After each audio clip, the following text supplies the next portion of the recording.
O céu e o inferno. Parte 1. Capítulo 8. Os anjos. Temas abordados. Os anjos segundo a Igreja. Refutação. Os anjos segundo o Espiritismo. Os anjos segundo a Igreja. Bom, todas as religiões têm tido anjos sob vários nomes, isto é, seres superiores à humanidade, intermediários entre Deus e os homens. Negando toda a existência espiritual fora da vida orgânica, o materialismo naturalmente classificou os anjos entre as ficções e alegorias. A crença nos anjos é parte essencial dos dogmas da Igreja, que assim os define. Nota de Allan Kardec. Extraímos este resumo da pastoral do Monsenhor Gosset, cardeal arcebispo de Reims, para a quaresma de 1864. Por ele podemos, pois, considerar os anjos, assim como os demônios, cujo resumo tiramos da mesma origem e citamos no capítulo seguinte como última expressão do dogma da Igreja neste sentido. 2. Acreditamos firmemente, diz um concílio geral e ecumênico, que só há um Deus verdadeiro, eterno e infinito, que no começo dos tempos tirou conjuntamente do nada as duas criaturas, espiritual e corpórea, angélica e mundana, tendo formado depois, como elo entre as duas, a natureza humana, composta de corpo e espírito. Tal é, segundo a fé, o plano divino na obra da criação, plano majestoso e completo como convinha à eterna sabedoria. Assim concebido, ele oferece aos nossos pensamentos o ser em todos os seus graus e condições. Nota de Allan Kardec, Concílio de Latrão. Na esfera mais elevada aparecem a existência e a vida puramente espirituais, na última ordem, uma e outra puramente materiais e, intermediariamente, uma união maravilhosa das duas substâncias, uma vida ao mesmo tempo como ao espírito inteligente e ao corpo organizado. Nossa alma é de natureza simples e indivisível, porém limitada em suas faculdades. A ideia que temos da perfeição faz-nos compreender que pode haver outros seres simples quanto a alma e superiores por suas qualidades e privilégios.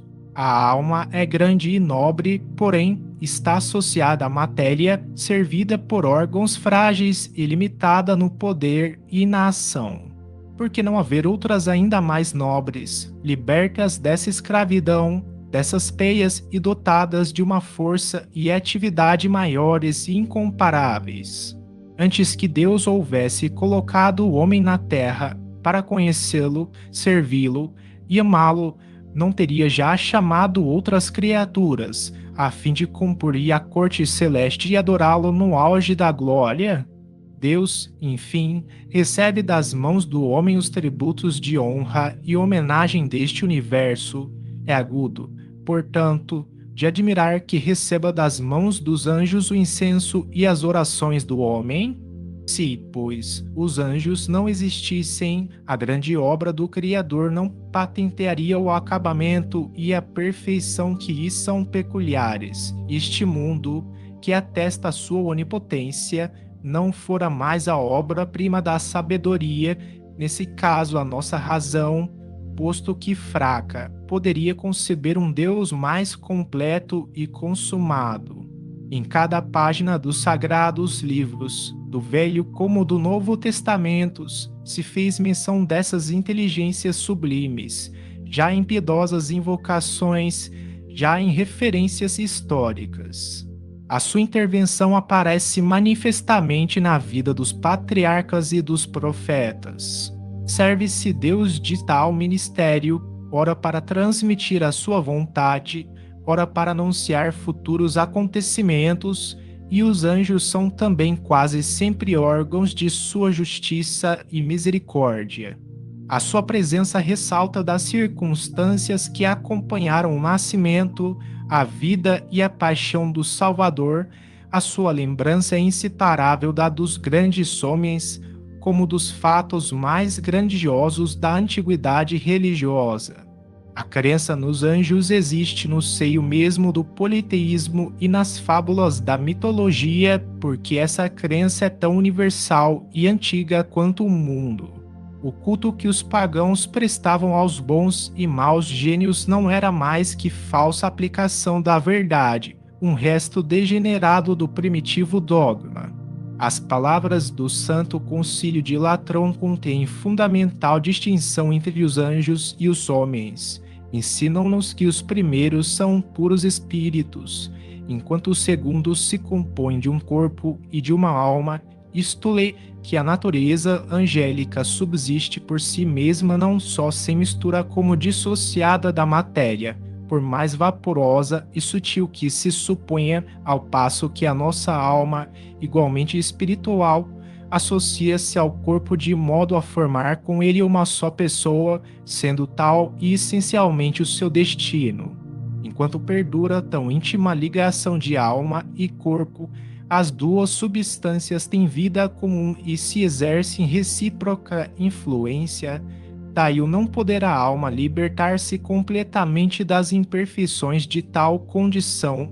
As ideias chegam-lhe pelos sentidos na comparação dos objetos externos e sempre debaixo de imagens mais ou menos aparentes.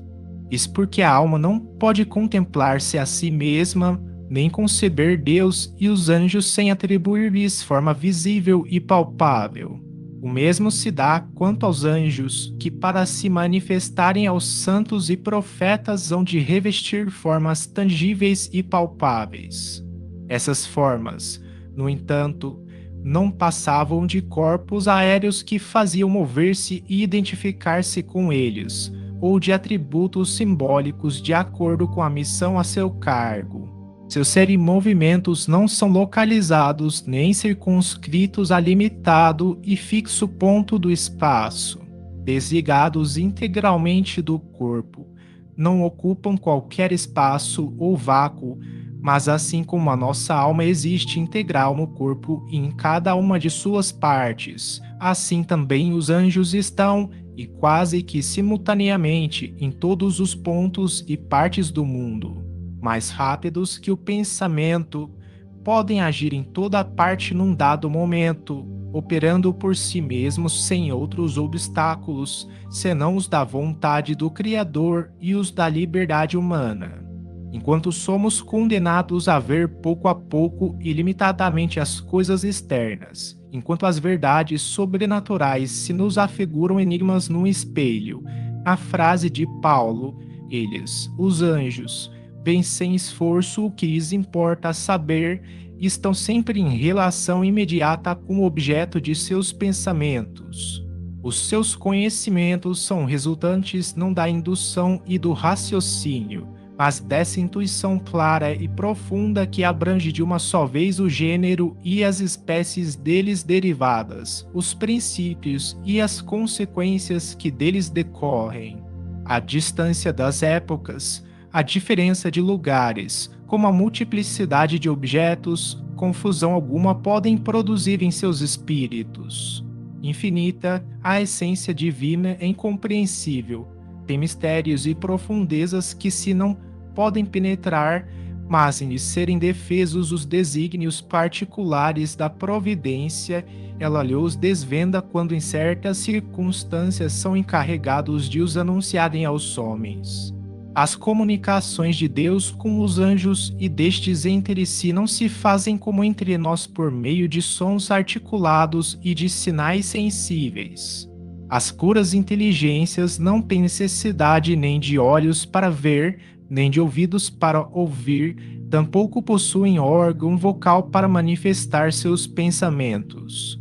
Este instrumento usual de nossas relações é-lhes desnecessário, pois comunicam seus sentimentos de modo só a eles peculiar, isto é, todo espiritual. Basta-lhes querer para se compreenderem. Unicamente Deus conhece o número dos anjos. Este número não é, sem dúvida, infinito, nem pudera sê-lo, porém, segundo os autores sagrados e os santos doutores, é assaz considerável, verdadeiramente prodigioso. Se pode proporcionar o número de habitantes de uma cidade à sua grandeza e extensão, e sendo a Terra apenas um átomo comparado ao firmamento e às imensas regiões do espaço, força é concluir que o número dos habitantes do ar e do céu é muito superior ao dos homens. E se a majestade dos reis se ostenta pelo brilhantismo e número dos vassalos, dos oficiais e dos súditos, que haverá de mais próprio a dar-nos ideia da majestade do Rei dos Reis do que essa multidão inumerável de anjos que povoam céus e terra, mar e abismos, a dignidade dos que permanecem continuamente prostrados ou de pé ante seu trono. Os padres da Igreja e os teólogos ensinam geralmente que os anjos se dividem em 3 grandes hierarquias ou principados, e cada hierarquia em 3 companhias ou coros.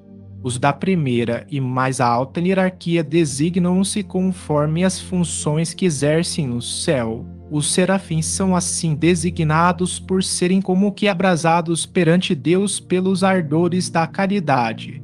Outros, os querubins, por isso que refletem luminosamente a divina sabedoria, e finalmente tronos os que proclamam a grandeza do Criador, cujo brilho fazem resplandecer.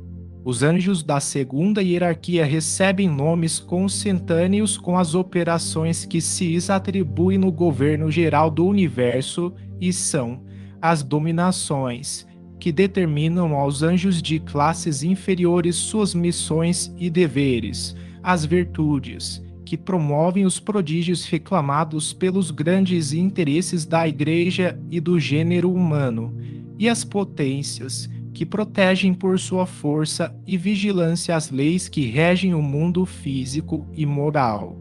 Os da terceira hierarquia têm por missão a direção das sociedades e das pessoas, e são os principados, encarregados de reinos, províncias e dioceses, os arcanjos, que transmitem as mensagens de alta importância, e os anjos da guarda, que acompanham as criaturas a fim de velarem pela sua segurança e santificação. Refutação.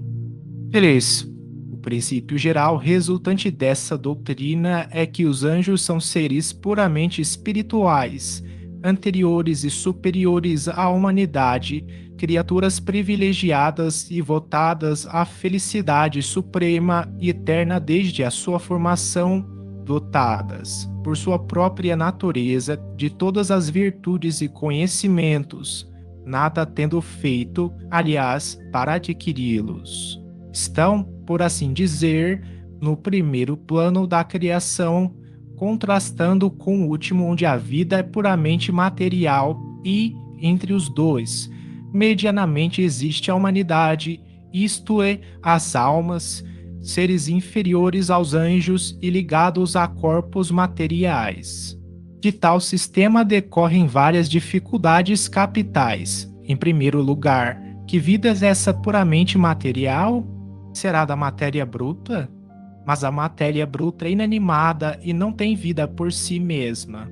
Acaso referir-se aos animais e às plantas? Neste suposto seria uma quarta ordem na criação, pois não se pode negar que no animal inteligente algo há de mais que numa planta, e nesta, que numa simples pedra. Quanto à alma humana, que estabelece a transição, essa fica diretamente unida a um corpo, matéria bruta, aliás, porque sem alma o corpo tem tanta vida como qualquer bloco de terra. Evidentemente, esta divisão é obscura e não se compadece com a observação, assemelha-se à teoria dos 4 elementos, anulada pelos progressos da ciência. Admitamos, entretanto, estes 3 termos, a criatura espiritual, a humana e a corpórea, pois que tal é, dizem, o plano divino, majestoso e completo como convém à eterna sabedoria. Notemos antes de tudo que não há ligação alguma necessária entre esses 3 termos, e que são 3 criações distintas e formadas sucessivamente, ao passo que na natureza tudo se encadeia, mostrando-nos uma lei de unidade admirável, cujos elementos, não passando de transformações entre si, têm, contudo, seus laços de união. Essa teoria, porém, embora incompleta, é, até certo ponto, verdadeira quanto à existência dos três termos. Faltam-lhe os pontos de contato desses termos, como é fácil demonstrar. 4. Diz a Igreja que esses três pontos culminantes da criação são necessários à harmonia do conjunto. Desde que falte um só que seja, a obra incompleta não mais se compadece com a sabedoria eterna. Entretanto, um dos dogmas fundamentais diz que a terra, os animais, as plantas, o sol e as estrelas e até a luz foram criados do nada há 6.000 anos. Antes dessa época não havia, portanto, criatura humana nem corpórea. O que importa é dizer que no decurso da eternidade a obra divina jazia imperfeita. É artigo de fé capital a criação do universo há 6.000 anos, tanto que há pouco ainda era ciência anatematizada por destruir a cronologia bíblica, provando maior ancianidade da Terra e de seus habitantes. Apesar disso, o Concílio de Latrão, concílio ecumênico que faz lei em matéria ortodoxa, diz: acreditamos firmemente num Deus único e verdadeiro, eterno e infinito, que no começo dos tempos tirou conjuntamente do nada as duas criaturas, espiritual e corpórea. Por começo dos tempos só podemos inferir a eternidade transcorrida, visto ser o tempo infinito como espaço, sem começo nem fim. Esta expressão, começo dos tempos, é antes uma figura que implica a ideia de uma anterioridade limitada. O Concílio de Latrão acredita, pois, firmemente, que as criaturas espirituais como as corpóreas foram simultaneamente formadas e tiradas em conjunto do nada numa época indeterminada no passado. Aqui fica reduzido, assim, o texto bíblico que data a criação de 6.000 dos nossos anos e, ainda que se admita seja tal o começo do universo visível, esse não é seguramente o começo dos tempos. Em qual crer? No concílio ou na Bíblia? 5. O concílio formula, além disso, uma estranha proposição. Nossa alma, diz, igualmente espiritual, é associada ao corpo de maneira a não formar com ele mais que uma pessoa, e tal é, essencialmente, o seu destino. Ora, se o destino essencial da alma é estar unida ao corpo, esta união constitui o estado normal, o desígnio, o fim, por isso que é o seu destino. Entretanto, a alma é imortal e o corpo não. A união daquela com este só se realiza uma vez, segundo a Igreja, e ainda que durasse um século, nada seria em relação à eternidade. E sendo apenas de algumas horas para muitos, que utilidade teria para a alma união tão efêmera?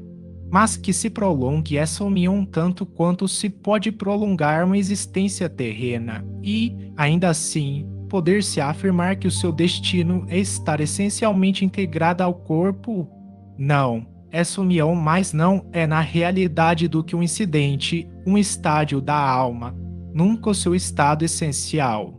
Se o destino essencial da alma é estar ligada ao corpo humano, se, por sua natureza e segundo o fim providencial da criação, essa união é necessária às manifestações das suas faculdades, forçoso é concluir que, sem corpo, a alma humana é um ser incompleto.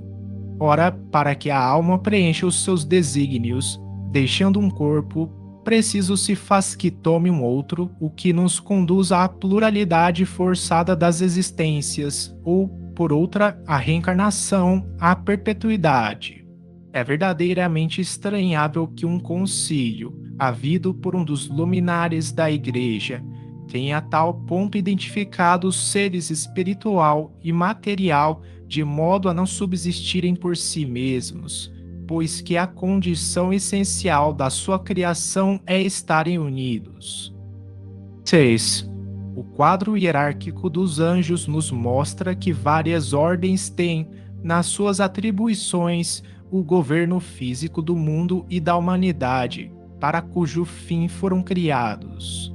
Mas, segundo Gênesis, o mundo físico e a humanidade não existem senão há 6.000 anos, e o que faziam, pois, tais anjos, anteriormente a essa era, durante a eternidade, quando não existia o objetivo das suas ocupações, e teriam eles sido criados de toda a eternidade. Assim deve ser, uma vez que servem à glorificação do Todo-Poderoso. Mas, criando-os numa época qualquer determinada, Deus ficaria até então, isto é, durante uma eternidade, sem adoradores. 7. Diz ainda o concílio, enquanto dura esta união tão íntima da alma com o corpo. Por conseguinte, o momento em que a união se desfaz, esta proposição contradita que sustenta a essencialidade dessa união. E diz mais o concílio, as ideias lhes chegam pelos sentidos, na comparação dos objetos exteriores. Eis aí uma doutrina filosófica em parte verdadeira, que não em sentido absoluto. Receber as ideias pelos sentidos é, segundo o eminente teólogo, uma condição inerente à natureza humana, mas ele esquece as ideias inatas, as faculdades por vezes tão transcendentes, a intuição das coisas que a criança traz do berço, não devidas a quaisquer ensinos. Por meio de quais sentidos, jovens pastores, naturais calculistas, a admiração dos sábios, adquirem ideias necessárias à resolução quase instantânea dos mais complicados problemas. Outro tanto pode dizer-se de músicos, pintores e filólogos precoces. Os conhecimentos dos anjos não resultam da indução e do raciocínio, têm-nos porque são anjos, sem necessidade de aprendê-los, pois tais foram por Deus criados. Quanto à alma, essa deve aprender. Mas se a alma só recebe as ideias por meio dos órgãos corporais, que ideias pode ter a alma de uma criança morta ao fim de alguns dias, se admitirmos com a Igreja que essa alma não renasce? 8. Aqui reponta uma questão vital, qual a de saber se a alma pode adquirir conhecimentos após a morte do corpo. Se uma vez liberta do corpo não pode adquirir novos conhecimentos, a alma da criança, do selvagem, do imbecil, do idiota ou do ignorante permanecerá tal qual era no momento da morte, condenada à nulidade por todo sempre. Mas se, ao contrário, ela adquire novos conhecimentos depois da vida atual, então é que pode progredir. Sem progresso ulterior para a alma, chega-se a conclusões absurdas, tanto quanto admitindo se conclui pela negação de todos os dogmas fundados sobre o estacionamento, a sorte irrevogável, as penas eternas, etc. Progredindo a alma, qual o limite do progresso? Não há razão para não atingir por ele o grau dos anjos ou puros espíritos. Ora, com tal possibilidade não se justificaria a criação de seres especiais e privilegiados, isentos de qualquer labor, gozando incondicionalmente de eterna felicidade, ao passo que outros seres menos favorecidos só obtêm essa felicidade a troco de longos, de cruéis sofrimentos e rudes provas. Sem dúvida que Deus poderia ter assim determinado, mas, admitindo-lhe o infinito de perfeição sem o qual não fora Deus, força é admitir que coisa alguma criaria inutilmente, desmentindo a sua justiça e bondade soberanas. 9. E se a majestade dos reis ostenta o seu brilhantismo pelo número dos vassalos, oficiais e súditos, que haverá de mais próprio a dar-nos ideia da majestade do Rei dos Reis do que essa inumerável multidão de anjos que povoam céu e terra, mar e abismos, a dignidade dos que permanecem continuamente prostrados ou de pé ante seu trono? E não será rebaixar a divindade e confrontá-la com o fausto dos soberanos da terra? Essa ideia, inculcada no espírito das massas ignorantes, falseia a opinião de sua verdadeira grandeza. Sempre Deus reduzido às mesquinhas proporções da humanidade. Atribuir-lhe como necessidade milhões de adoradores, perenemente genuflexos ou de pé diante dele, é emprestar-lhe vaidade e fraqueza próprias dos orgulhosos déspotas do Oriente. E que faz os soberanos verdadeiramente grandes? É o número e brilho dos cortesãos. Não, é a bondade, é a justiça, é o título merecido de paz do seu povo. Perguntarei se haverá algo de mais próprio a dar-nos a ideia da grandeza e majestade de Deus do que a multidão de anjos que lhe compõe uma corte. Mas, certamente que há, e essa coisa melhor é apresentar-se Deus às suas criaturas soberanamente bom, justo e misericordioso, que não colérico, invejoso, vingativo, exterminador e parcial, criando para a sua própria glória esses seres privilegiados, cumulados de todos os dons e nascidos para a felicidade eterna, enquanto a outros impõe condições penosas na aquisição de bens, punindo erros momentâneos com eternos suplícios. A respeito da união da alma com o corpo, o Espiritismo professa uma doutrina infinitamente mais espiritualista, para não dizer menos materialista, tendo ademais a seu favor a conformidade com a observação e o destino da alma. Ele ensina-nos que a alma é independente do corpo, não passando este de temporário invólucro. A espiritualidade é aí a essência, e a sua vida normal é a vida espiritual. O corpo é apenas instrumento da alma para exercício das suas faculdades nas relações com o mundo material, separada desse corpo, goza dessas faculdades mais livre e altamente. 11. A união da alma com o corpo, em ser necessária aos seus primeiros progressos, ocorre no período que poderemos classificar como da sua infância e adolescência, atingido, porém, que seja um certo grau de perfeição e desmaterialização, essa união é prescindível e o progresso faz-se na sua vida de espírito. Ademais, por numerosas que sejam as existências corpóreas, elas são limitadas à existência do corpo, e a sua soma total não compreende, em todos os casos, senão uma parte imperceptível da vida espiritual, que é ilimitada. Os anjos segundo o Espiritismo. 12. Que haja seres dotados de todas as qualidades atribuídas aos anjos, não restam dúvidas. A revelação espírita neste ponto confirma a crença de todos os povos, fazendo-nos conhecer ao mesmo tempo a origem e natureza de tais seres. As almas ou espíritos são criados simples e ignorantes, isto é, sem conhecimentos nem consciência do bem e do mal, porém, aptos para adquirir o que lhes falta. O trabalho é o meio de aquisição e o fim, que é a perfeição, é para todos o mesmo. Conseguem-no mais ou menos prontamente em virtude do livre-arbítrio e na razão direta dos seus esforços. Todos têm os mesmos degraus a franquear, o mesmo trabalho a concluir. Deus não aquinhou a melhor a uns do que a outros, porquanto é justo e, visto serem todos seus filhos, não tem predileções. Ele lhes diz: eis a lei que deve constituir a vossa norma de conduta, ela só pode levar-vos ao fim. Tudo que for conforme é o bem, tudo que for contrário é o mal. Tendes inteira liberdade de observar ou infringir esta lei, e assim sereis os árbitros da vossa própria sorte.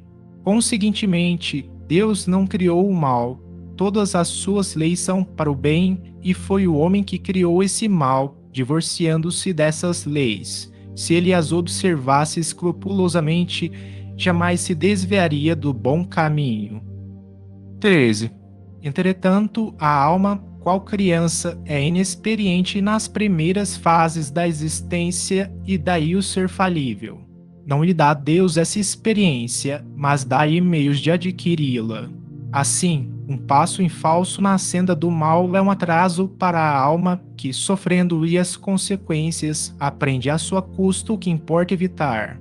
Deste modo, pouco a pouco, se desenvolve, aperfeiçoa e adianta na hierarquia espiritual até o estado de puro espírito ou anjo. Os anjos são, pois, as almas dos homens chegados ao grau de perfeição que a criatura comporta, fruindo em sua plenitude a prometida felicidade.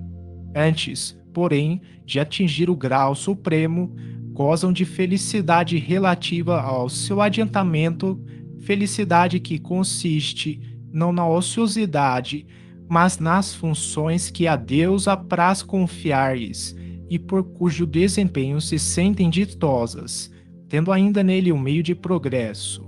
Pede primeira parte, capítulo 3, o céu. 14. A humanidade não se limita à Terra, habita inúmeros mundos que no espaço circulam, já habitou os desaparecidos e habitará os que se formarem. Tendo-a criado de toda a eternidade, Deus jamais cessa de criá-la. Muito antes que a Terra existisse e por mais remota que a suponhamos, outros mundos havia, nos quais espíritos encarnados percorreram as mesmas fases que ora percorrem os de mais recente formação, atingindo o seu fim antes mesmo que houvéramos saído das mãos do Criador. De toda a eternidade tem havido, pois, puros espíritos ou anjos, mas, como a sua existência humana se passou no infinito passado, eis que os supomos como se tivessem sido sempre anjos de todos os tempos. 15. Realiza-se assim a grande lei de unidade da criação. Deus nunca esteve inativo e sempre teve puros espíritos, experimentados e esclarecidos, para a transmissão de suas ordens e direção do universo, desde o governo dos mundos até os mais ínfimos detalhes. Tampouco teve Deus necessidade de criar seres privilegiados, isentos de obrigações. Todos, antigos e novos, adquiriram suas posições na luta e por mérito próprio, todos, enfim, são filhos de suas obras. E, desse modo, completa-se com igualdade a soberana justiça do Criador.